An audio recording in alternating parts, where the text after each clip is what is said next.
Salman Khan's term is over, আর এর সব থেকে বড় প্রমাণ হলো এই ঈদে তার নিউলি রিলিজড ফিল্ম সিকান্দার। আজকের ভিডিওতে আমরা এই মুভিটা নিয়ে কথা বলবো, তাই আর দেরি না করে grab your popcorn, settle in and let's get into the movie.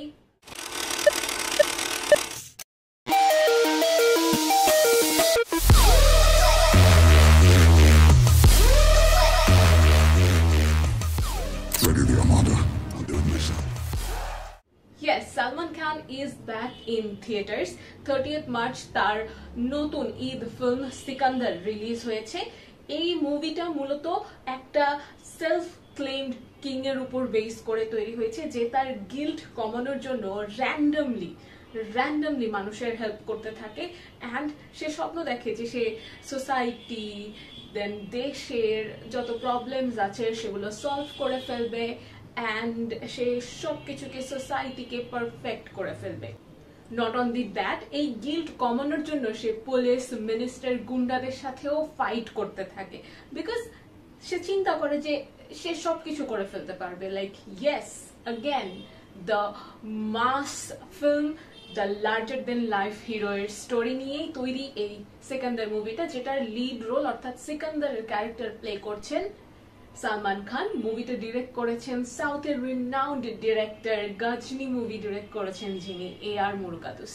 But এই ইনফরমেশন গুলো তো আমরা অলরেডি জানি। যেগুলো জানি না সেটা হচ্ছে ডিরেকশনটা কেমন দিলেন AR মুরুগাদুস, কিংবা সালমান খান মুভিতে কেমন পারফর্ম করেছেন, মুভির গল্পটা আসলে ঠিক মতন এক্সিকিউট হয়েছে কিনা, সেগুলোই জানাবো একটু ডিটেলসে, মুভির পজিটিভ অ্যান্ড নেগেটিভসে। আর শুরুতেই পজিটিভস এর শুরুতেই কথা বলবো অ্যাকশনস নিয়ে। As we know, Salman Khan মানেই কিন্তু action movies, or in other words আমরা বলতে পারি অ্যাকশন হচ্ছে সালমান খানের একটা ট্রেডমার্ক।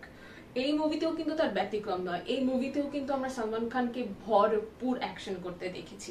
ইনফ্যাক্ট পুরো মুভিতে ওভারঅল 5 থেকে 6টা অ্যাকশন সেট পিসেস আছে, যেগুলো ওয়েল কোরিওগ্রাফ। ইনফ্যাক্ট মুভির মাত্র 5 থেকে 6 মিনিটের মধ্যেই মারামারি, রক্তারক্তি অবস্থা।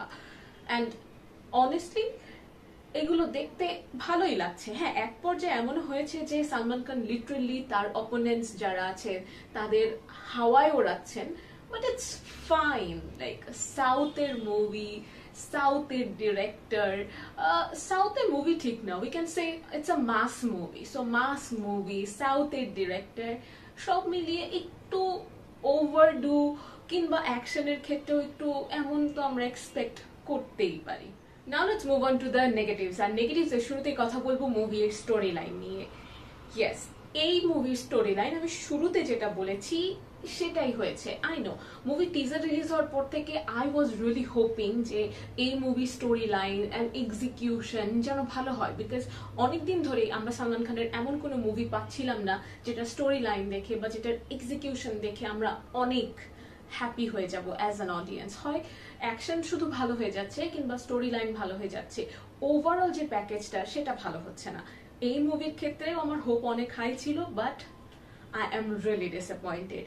শুরুতে যেটা বলেছিলাম যে একজন কিং তার গিল্টি ফিলিং কমানোর জন্য র্যান্ডমলি মানুষকে হেল্প করতে থাকে, সোসাইটির মানুষদের সে খুঁজে বের করে অ্যান্ড হেল্প করতে থাকে। আর এই হেল্প করার প্রসেসে যখন স্টোরিটা আগাতে থাকে তখন AR মুরুগাদুস খুব ইলজিক্যাল বেশ কিছু জিনিস দেখিয়ে ফেলেছেন, যেখানে লিটারালি আপনি মেডিকেল সায়েন্সে কোয়েশ্চেন করে ফেলবেন। এমন একটা সিন এখানে এমন ছিল যে একটা 26 বছরের একটা নারীর লাং একটা 11 বছরের বাচ্চাকে দেয়া হচ্ছে, কিংবা একজন ওপেন হার্ট সার্জারির পেশেন্ট র্যান্ডমলি হেসে খেলে ঘুরে বেড়াচ্ছে। আপনি যদি একটু লজিক্যালি চিন্তা করেন এগুলো জাস্ট যায় না, বাট সিনেমাতে এগুলোই দেখানো হয়েছে। ইটস লাইক কোনো ক্যারেক্টারের সাথে আপনার কোনো ইমোশনাল কানেকশন হবে না, না লিড ক্যারেক্টারের সাথে, না সাপোর্টিং ক্যারেক্টারের সাথে, না স্টোরি প্রোগ্রেশন পেয়েছে যেই সব ক্যারেক্টারের উপর বেস করে সেই সব ক্যারেক্টারের সাথেও আপনি কোনো রকম ইমোশনাল কানেক্ট ফিল করবেন না। যা মনে চেয়েছে তাই দেখিয়ে দিয়েছেন, যা মাথায় এসেছে তাই দেখিয়ে দিয়েছেন। এক পর্যায়ে আমার এটা মনে হয়েছে যে সালমান খান wanted to portray him as a god in the big screens, so তিনি যে এআর মুরুগাদোসের সঙ্গে কথা বলেছেন এন্ড তারা দুজন মিলে একটা স্টোরি কুক করেছেন এন্ড সেটাকে তারা এক্সিকিউট করে দিয়েছেন। এক্সিকিউশনেও ইনফ্যাক্ট ওই ফিলটা কিন্তু আসেনি, হ্যাঁ শুধু একটা ফিলই এসেছে যে Salman Khan is like something else, he is not a human. এই নট এ হিউম্যান বিইং ওই জনরা থেকে, মানে একটা লেভেল থাকে লার্জার দেন লাইফ, বাট এখানে লার্জার দেন লাইফ না, larger than universe and reality হয়ে গিয়েছে বিষয়গুলো। নেগেটিভস এর সেকেন্ড যে পয়েন্টটা নিয়ে কথা বলবো সেটা হলো ভিজুয়াল প্রেজেন্টেশন। এই মুভিতে ভিজুয়াল প্রেজেন্টেশনটা খুব অ্যামেজিং কিছু বা খুব ক্যাচি কিছু বিষয়টা এমন না, একেবারেই না। লাইট কিছু কিছু জায়গায় ভালো হয়েছে, তবে ম্যাক্সিমাম জায়গাতেই অ্যাভারেজ বা বিলো অ্যাভারেজ। ইনফ্যাক্ট ডাবিং এ আমার বেশ প্রবলেম মনে হয়েছে। ডাবিং এ আমার মনে হয়েছে রশ্মিকার ডাবিং এর সাথে তার মুখটা মিলছে না, কিংবা কমফোর্টেবল না, খুব আনকমফোর্টেবল লেগেছে রশ্মিকাকে স্ক্রিনে দেখতে ডাবিং এর সাথে, ডাবিং এর ভয়েসের সাথে। On the other hand Salman খানের কথা যদি বলি, Salman Khan looked very tired, like মনে হচ্ছে যে উনি খুব টায়ার্ড হয়ে বসে বসে খুবই রিল্যাক্সড হয়ে পুরো মুভি শুটিংটা করেছেন। হ্যাঁ হতে পারে, যেটা শোনা গেছে যে উনি রিভেঞ্জরিতে ছিলেন, দ্যাটস ওয়াই হতে পারে তার এই একটা টায়ার্ডনেস বা এই একটা সিকনেস বা একটা লেইড একটা ভাব তার অ্যাক্টিং এর মধ্যে ছিল। বাট ভিজুয়ালি অ্যাপিলিং মুভিতে অ্যাকচুয়ালি তেমন কিছুই ছিল না, তেমন কোনো এফর্টই চোখে পড়েনি।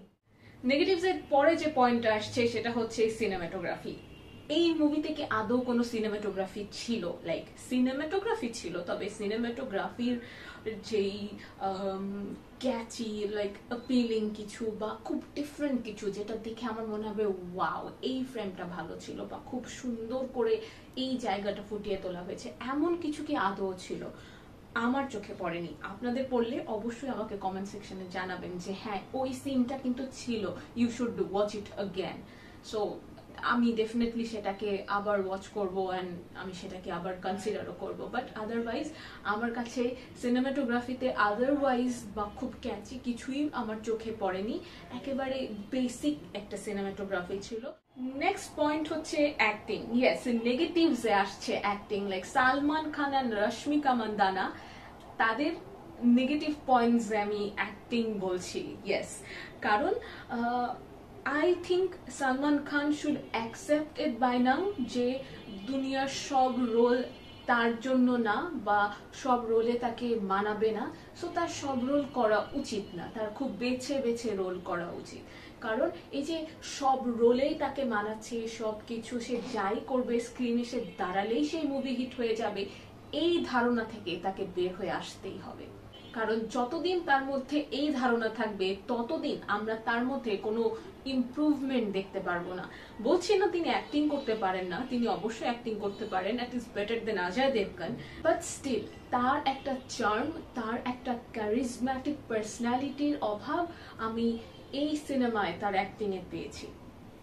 আর রশ্মিকার কথা আলাদা করে কি বলবো, আমি জানি না রশ্মিকা কেন সাউথ থেকে বলিউডে এসে তার ক্যারিয়ার গ্রাফটাকে লো করার চেষ্টায় আছেন। I have no idea about that. Rashmika Mandanna is a good actor, তার অ্যাক্টিং আমরা দেখেছি, তার ওভারঅল ক্যারিয়ারে বেশ ভালো ভালো কিছু মুভি আছে যেখানে তার অ্যাক্টিং স্কিল কিন্তু প্রেজড হয়েছে। ওই মুভিগুলো এবং they were like significant roles, ওইসব মুভিতে তার রোলগুলো খুব সিগনিফিকেন্ট ছিল।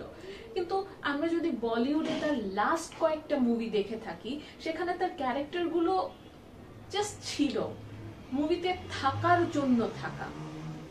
সাউথের অ্যাক্ট্রেসরা হয়তো এই ধরনের কিছু ক্যারেক্টার করে অভ্যস্ত, কিন্তু রশ্মিকা মান্দানার মতন একজন অ্যাক্ট্রেস যে অসাধারণ অভিনয় করে, তাকে আমরা এই টাইপের মেল ডমিনেটিং কোনো মুভিতে যেখানে লিড ক্যারেক্টারে ফিমেল ক্যারেক্টারের কোনো সিগনিফিকেন্স থাকবে না বা কোনো রকমের কোনো এফর্ট, কোনো রোল থাকবে না, আমরা এটা মেনে নিতে পারি না। So I don't know why she is choosing this kind of movies, but she should choose some better scripts.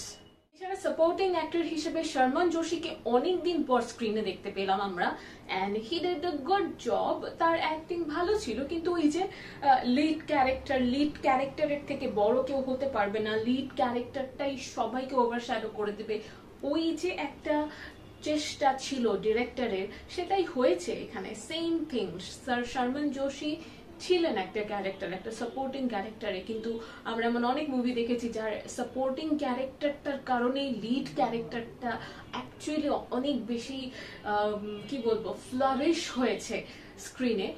সেটা এখানে হয়নি, লাইক না লিড হয়েছে না সাপোর্টিং অ্যাক্টর হিসেবে শর্মন জোশী হয়েছে। তবে কাজল আগরওয়ালের একটা এক্সটেন্ডেড ক্যামিও ছিল, and she did a good job.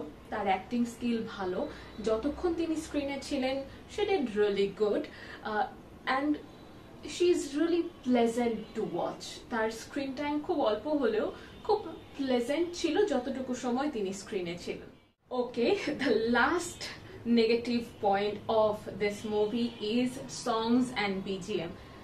Yes, last কয়েক বছর ধরে আই ডোন্ট নো, আমার বেশ কয়েকটা ভিডিওতে আমি সংসকে বারবার নেগেটিভসই দিয়ে যাচ্ছি, কারণ বলিউডের এমন কোনো গান আলটিমেটলি আসছেই না যেটা মেমোরেবল, যেটা ক্যাচি, যেটা সারাটা বছর ধরে মানুষজন গাইতে থাকবে কিংবা বলতে থাকবে। হ্যাঁ, কিছু কিছু মুভিতে এসেছে, কিছু কিছু মুভিতে বেশ প্রেইজওয়ার্দি গান এসেছে, তবে সিকান্দারে এমন কোনো গান ছিল না। দুটো গান নিয়ে তারা ভীষণ মার্কেটিং করেছেন, জহরে জবিন তার মধ্যে একটা। আর বিজিএম এর কথা কি বলবো, বিজিএম এর জন্য আমরা জানি সাউথ অনেক ভালো করছে, ইভেন বলিউড মুভিতে সাউথের ওই প্রভাবটা খুব ভালো দেখেছি আমরা, কিন্তু ডেফিনেটলি সাউথের ডিরেক্টর হওয়ার পরেও এখানে বিজিএম খুবই অ্যাভারেজ বা লাইক অ্যাভাব অ্যাভারেজ ছিল।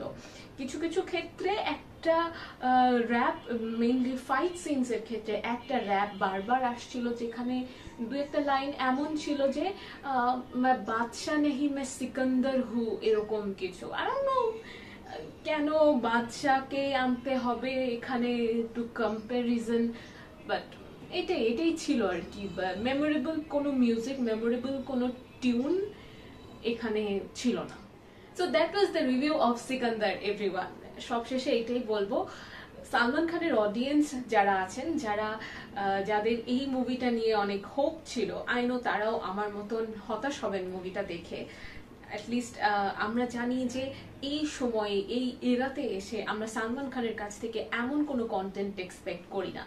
আর ওয়াইআরএফ এর স্পাই ইউনিভার্সের মুভিগুলো দেখার পরে তো ডেফিনেটলি না। 2 ঘন্টা 20 মিনিট প্লাস এই মুভিটা দেখার পর আমার ফিল হয়েছে কেন দেখলাম, it's just a time waste. এই সময় আমি অন্য কোনো গুড কোয়ালিটি কন্টেন্ট দেখতেও পারতাম, বাট কি আর করার, things we do for love and passion. So সব দিক বিবেচনা করে I am giving this movie 1 star. Yes, Salman খানের মুভিকে 1 স্টার দিচ্ছি, but that is the video, that is the review. আপনারা মুভিটা দেখেছেন কিনা আমাকে কমেন্ট সেকশনে জানাবেন, অ্যান্ড যদি মুভিটা ভালো লেগে থাকে, খারাপ লেগে থাকে সেটাও জানাবেন। অ্যান্ড এই ঈদে কিন্তু আমাদের দেশে অনেকগুলো মুভি রিলিজ হচ্ছে, সেগুলো দেখেছেন কিনা, সেগুলো কোনটা ভালো লেগেছে, কেমন লেগেছে সেগুলো আমাকে জানাবেন। অ্যান্ড যদি এই ভিডিওটি ভালো লেগে থাকে, don't forget to like, share, subscribe to সিনে। বাই।